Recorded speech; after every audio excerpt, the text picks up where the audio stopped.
Alors que de nombreuses familles sont encore sans nouvelles de leurs proches avalés par le double effondrement de la falaise de Tchon, l'Observatoire national sur les changements climatiques alerte sur les risques d'inondation et de nouveaux glissements de terrain dans plusieurs localités des régions de l'Ouest, du Nord-Ouest, Sud-Ouest et du littoral. On est entré dans la deuxième décade du mois de novembre, mais les alertes restent inquiétantes.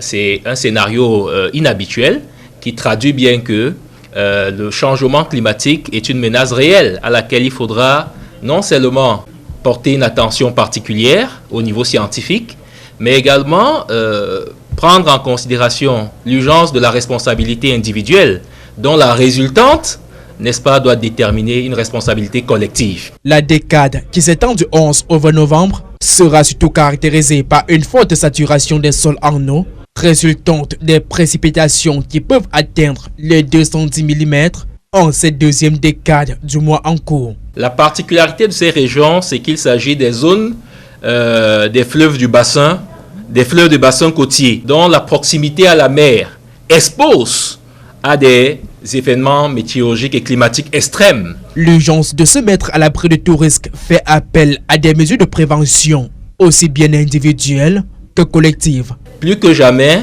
nous devons anticiper, car prévenir vaut mieux que guérir.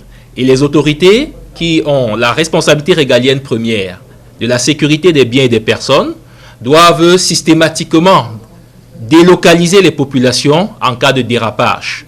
Aux populations d'éviter de se mettre dans des situations de vulnérabilité, notamment aux abords des zones volcaniques ou alors à l'intérieur des pentes aiguës, notamment les flancs de collines.